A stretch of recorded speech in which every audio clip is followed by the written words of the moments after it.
ministry that New Frontiers had been enjoying. And it was at that time that a number of apostolic spheres, as we called them, came out of New Frontiers, and Catalyst was one of those. So we're still connected relationally, we're still connected theologically, and we're still connected missionally together with New Frontiers.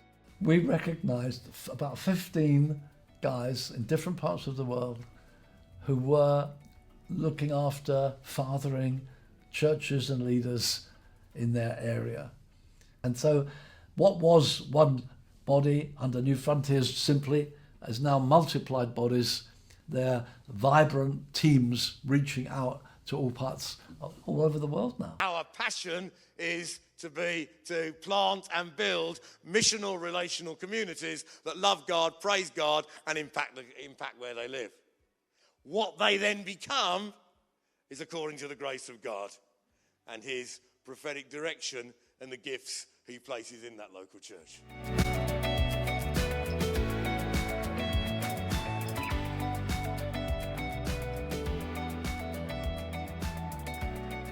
So I was part of New Frontiers when Terry handed over to the next generation and multiplied New Frontiers into multiple apostolic families.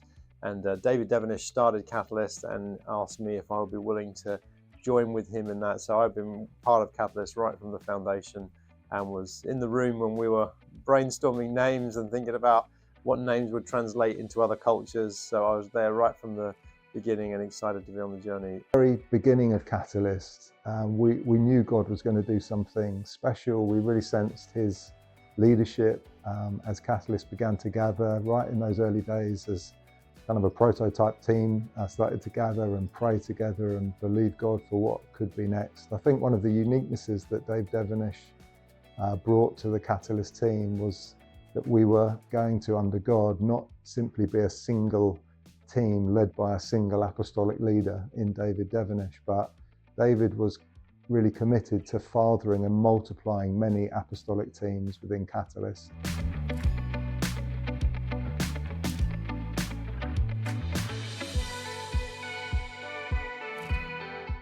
Catalyst is the family I feel most comfortable, feeling that's my place, because I have been so blessed by the teaching and the oversight of David Devenish and now Simon Ollie, that believed in me, that set me free, that support me. That means a lot. Since I met up with Catalyst, they have been able to change our life. To change the way of thinking, the way of serving, and because of the teachings which they've been providing to us, because of equipping our church leaders. They've been helping us, giving us with some resources. So we have been seeing a lot of changes. Now we can see even the way we do our things, we've got new things from Catalyst. So they've changed almost everything in our mindset and the way we operate as a church.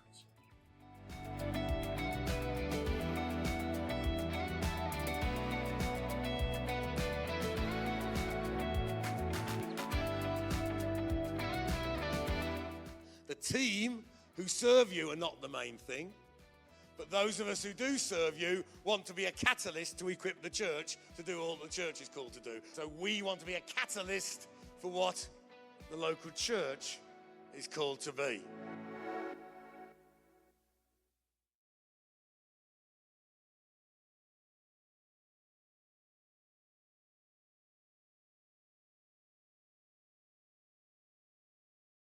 Odd to get up and share about a Catalyst festival. Like, what is Catalyst? So, so hopefully there's a bit more of a understanding in the room. But I just recommend as well, that was episode 2 of 3 episodes, and they played them at the Catalyst Festival. And actually, we feature quite a bit in there. So in episode 1, Nat and Minnie get interviewed, and I think episode 3, Alex does as well. So, and a few cameos from other characters from our church too. So you could just Google like Vimeo, Catalyst, and you have access to those videos pretty quickly. So and we might play them at different points in the future as well. So, but yeah, I had a chat with a few people and said, hey, I'd love to go, because every 2 years, they put on a Catalyst Festival in England and all the churches gather together. And so I wanted to connect the dots, a few unconnected dots from the last couple of decades. And so I was really grateful that the trustees said, yep, they can support me a bit. And my work's actually supported me a bit to get over there, so it wasn't too much of a burden. But most importantly, my wife said yes. Becca, is she here or is she in the kids' work? Yeah, so thanks, son. To be able to go, she released me, and a couple of guys from work were like, what? My wife wouldn't let me go for the weekend. You got 3 weeks gallivanting around with no kids, and so yeah, really appreciative of that. So if there's any blessings to come back, you consider thank you. But yeah, so ended up going over and then landed in a place called Norwich, and just kind of in the east there. There's a great big showground where the New Day Youth Camp gather. Now Norwich is kind of known for being a cathedral town, historic place, which I made sure I visited because I love visiting the cathedrals. I'm not sure if I'm doing this right, but yeah, beautiful spot. It's known for being a historic town, literary culture, including the iconic phrase, let's be having you, which if you're from England, you'll get that joke. But if not, don't worry about it. My nephews were like, let's be having you. Anyway, very cultured place, you might say. The first thing I learned when I was over in Britain, because I'd never been there before, to be honest, but I had heard for 2 decades of Brits complaining about their weather, just like all the time, like how rainy it is, how dreary it is, how dark it can be and all the rest of it. I can absolutely confirm with you, go to the next slide please, just don't listen to them at all. It's beautiful and sunny over there. And they'll say, oh, you had a good run, but honestly the weather is fine, they're just complaining about it. But there's evidence there, 31 degrees, the low of 18, absolutely fine. So having settled that, we got to the camp, settled into, sorry, I'll just go like that and you can move it, yeah. So we had a little Kiwi contingent, so Matt,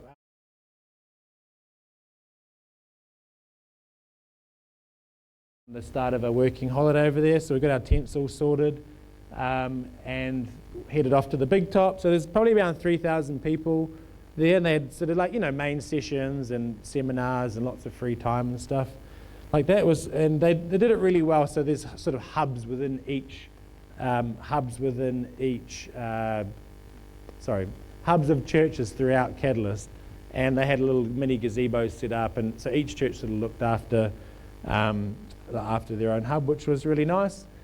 And yeah, so, and it was good, and lots of things to do, but to be honest with you, I didn't spend a lot of time actually doing any of the activities, and the main sessions were fine, but what I really enjoyed was just connecting with people and meeting the churches, some people that have come over here. And so there were 3 main churches that I'll tell you about in a sec, but I just had some quite strong impressions while I was over there, and so I just want to rapid fire through them, and then depending on how much time we've got, we'll go into some of them. But so first impression is that Catalyst is actually a thing. Was kind of my first impression, because in a New Zealand context and growing up here is always like we're part of a New Frontiers setting, but actually seeing Catalyst network and in that wider context was really helpful for me.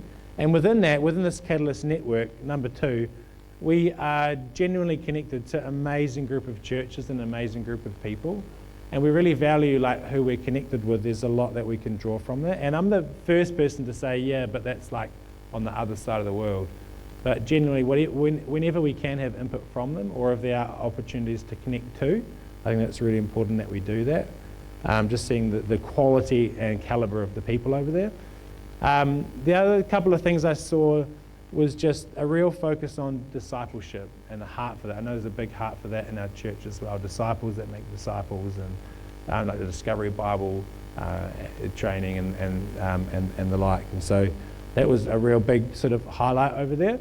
The other thing I saw was a really healthy and positive expression of men and women in partnership together, and it was expressed in so many different ways, in the way that the festival was run, the way that who was preaching, who was overseeing the meetings, just such a balanced and healthy expression of men and women together, which I thought was just, for me, was a big thing. That they're very intentional about that and very clear on that. So that was really cool. And the last thing I really took home, or that a really big impression that I had, was that actually it's good for us, every couple of years that we can send people over there. It's a blessing for us. But actually, the Catalyst Network is blessed to have a uniquely New Zealand voice. And actually, we need to be vocal, and we need to remain connected and contributing, because actually they need us. It was really clear, and hopefully I can expand a bit on that as well. So just looking at the time, I'm going to have to skip some of these, but I think firstly, Catalyst being a thing, what I mean by that is if someone asked me, hey, telling me about your church, I would have said, oh, we're a New Frontiers church, and these are our values, and this is what we love, and probably even up to I went away on this trip, that's how I would do it. But when I asked churches over there, tell me about your church, they would say, well, we're part of Catalyst, and this is what we love about it, and this is the leadership, and so on. And that's quite a big shift in my thinking for me, because although we're part of the wider New Frontiers network, it's very much a group of people and a group of churches to be connected with like a distinct leadership and direction. And so I'm not saying it's a good or bad thing, but I'm just saying it's a thing. And that was something I shifted in my thinking of like, oh yeah, we're part of this group called Catalyst. And so I think if that's new to you as well, like everything's a Google away, so and watch those videos as well for a bit more context. The other thing is, going back to the second point, was that we're connected to a really good group of people and churches. And so King's Arms from Bedford, that's in the middle, just west of Cambridge. And then a bit further, we've got Mosaic Church, which is the Leeds Church, and in Hull, River City Church as well. And I spent 90% of my time at the festival just connecting with these people. And I can honestly say they're all quality. I would have gone over with my own Kiwi bias, but I can say these are genuinely good people that love New Zealand, love our church. If it's reciprocal as well. So I spent most of my time just connecting with this group. So just a few faces here. This is Phil Wilthew from Bedford. We've had a relationship with Bedford Church for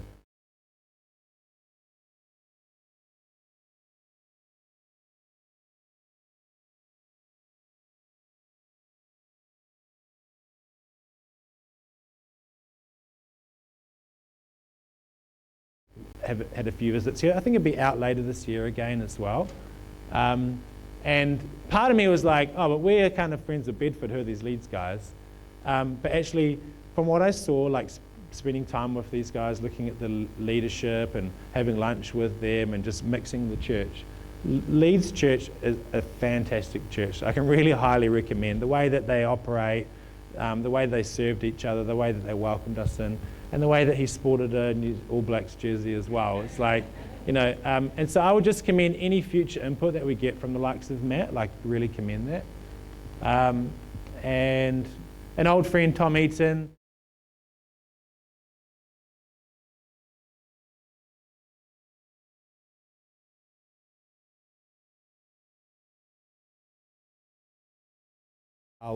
Church, but Abby and John Flavel, take your pick. But they've come over most recently, and Abby just has written this book called Healed and Whole, which I'm about a third of the way through. So just great resources like the books. There's this Train 1000, which is they're training 1,000 church planters. There's just stuff that's there available for us to tap into, great resources. So I think one thing I took from is that we should really tap into more of this and share this out, the videos, the books, the training that they've got available. It's part of our wider church family, so all good stuff. I think we'll just skip the next one, because go to the next one after that. But yeah, just a real focus on discipleship.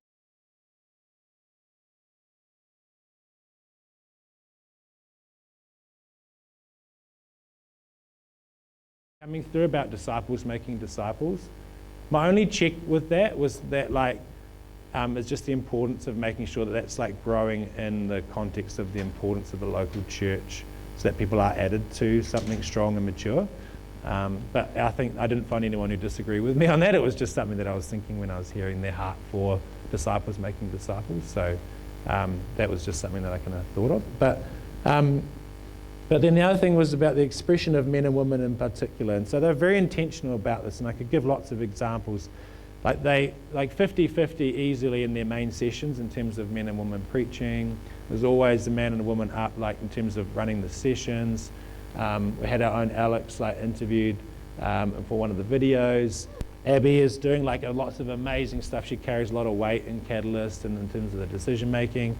Even the way they structure in their churches and core leadership teams of real responsibility and weight. It was just so healthy and refreshing. And so that's something I took out of that and thought, what a great group of people to be connected to in that sense. Especially like us proud Kiwis, in terms of being the first country in the world to give women the vote, and really want to see in this church men and women flying together. So that was really encouraging and neat. And then the last one, because I know that the time is kind of ticking pretty quickly, I felt actually really stirred for us to pray more and more for a connected hub in New Zealand to emerge, and our relationship between the churches emerge. It was a little bit odd at one point where you're sitting with people from Hull that you've never met before, and they're like, "Aren't you part of our church hub?" And I was like, "Well, I guess so, maybe. I want to be part of a Kiwi hub, and we'll come and serve and bless you guys." But that was kind of something I felt really stirred, and I had this little kind of almost felt like a prophetic moment where Matt, we camped with the whole church, but Matt was like, "Nah, I'm going to register as Mosaic." And so we in Nelson. So we had this little patch of New Zealand there.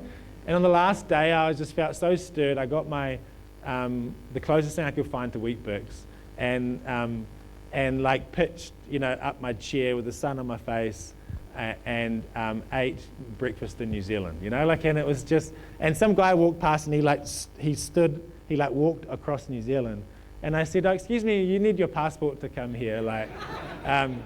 And then it turns out he was someone who Nat had a connection with, who messaged Nat privately, and we had a laugh about it. Leads a church over there, so that was kind of fun.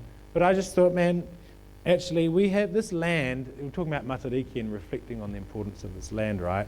We have our own story, especially in with the colonial history and the scars around that, and the missionary efforts and the move of the Spirit. I felt so at home being back at home, and there's a partnership that is, reflected in the Treaty of Waitangi that I think is so unique to this nation. And there's the whole thing around cultural relationships in a post-colonial setting. I think we need to have a voice in that. And this is just my own opinion, so please take of it what you want. And if you're English, please correct me afterwards if it's not. But I didn't see a huge amount of self-reflection in England around the whole colonial history. And so it maybe felt like something more to move on from. Whereas in New Zealand, I feel like it's ingrained in who we are through the Treaty of Waitangi, and wanting to do things in a really healthy and godly kind of way. And so I don't mean that in any kind of offensive way at all. But just there's something special about this land, about cultures coming together and the gospel, and I think there's something we can really add to that in terms of awareness of it, especially in an English setting where there's sending people out, just having a sensitivity about being sent in a way that's lands in a place like New Zealand, in a real healthy and gentle kind of way. I don't know if that makes sense, but I just felt a sense of we've got probably always better ways to term that. I'm getting some thumbs up, so I haven't offended too many people, but just we've got a unique voice, and there's something ingrained in this nation that actually Catalyst as a network will be blessed the more we have a voice in that space. So I felt really strongly about that. And so I think that's something we could pray about, not necessarily now, looking at the time and stuff, but actually something we could pray about as a church and just see where God leads us with that. I felt just in my spirit that was something we should look into. So we definitely have a contribution, and they'll be blessed if we do. So in 2 years' time, in 4 years' time, whatever that looks like, and however we get there, actually just having a little patch of Aotearoa in that space contributing, that network will be blessed by us. It's like Paul writes to the Romans, and he says, I've longed to come and bless you, but he instantly recognizes actually it would be a mutual thing if I came and saw you, because even the great apostle Paul knew that he had something to receive from others, and I think they would be very much a heart of that if we were to be sent in that way. And being a New Zealander, like I learned that everybody loves you over there, and it didn't take much to be like, hi, I'm from New Zealand, and I just come sit down and spend time with us, we love you guys. So that was very much the case. So just wrapping up now, I finished my trip the way that only I would like to do, maybe, which was visiting an old cathedral. I visited 8 cathedrals while I was over there. It's kind of my thing, I love it.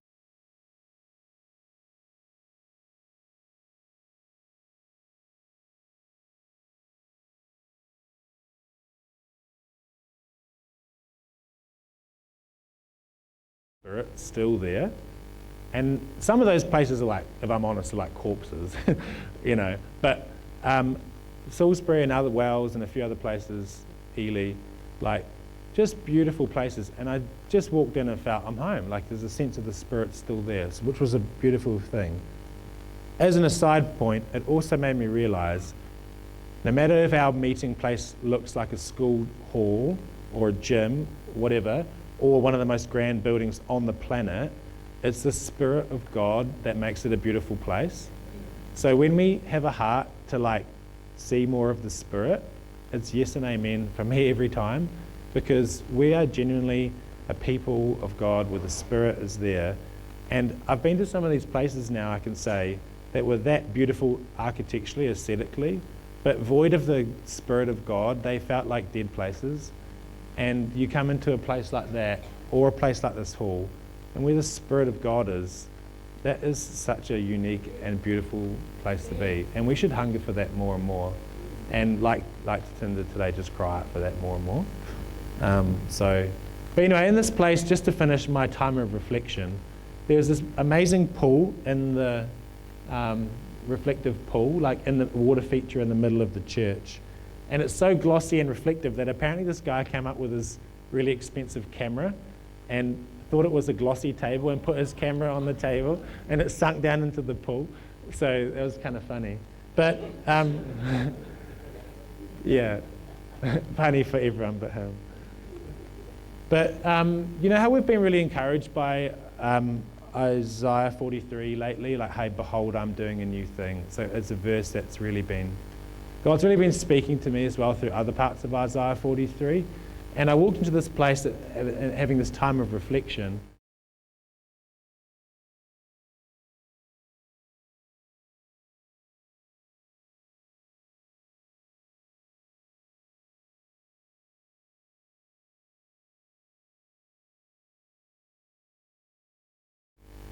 Is that the verses around Isaiah 43 are all about, you know, I have called you by name, you're mine. And just like the security of knowing that we're His, and that if God says something like, behold, I'm doing a new thing, it signals change, but there are certain unchangeable things, like that we're His, that we have His Spirit, that we're His children, that are not changeable. And I felt such comfort in that no matter what new season God calls us into, whether it's like a season similar to New Frontiers being launched into, you know, 10, 12 different spheres and catalysts and all the rest of it, or whether it's this church planting out or new leaders coming through, whatever that looks like, it's from, we start that journey and we carry on that journey through unchangeable truths, that He is our God, that He knows us by name, that He loves us, and it just brings such comfort. So as we're reflecting, we always reflect out of a place of who we are and our identity in Him, which is such a beautiful thing. And whatever He calls us into, or heights that we're called to kind of sail up to, like this old grand church, we do it from a safe, secure place. So I just wanted to finish with that, because that was just a moment of just real beauty. And I think He's got a lot in store for us. But no matter what comes and no matter what calls us into, it's from this place of being His people. and loving the Holy Spirit. So, look, that was I'm sorry I've gone a little bit over in time, but it's quite hard to summarize, like, the history of New Frontiers and Catalyst and a 3-week trip in 25-30 minutes. But hopefully you guys found that encouraging. And if you take comes there, we can continue to talk about and pray through.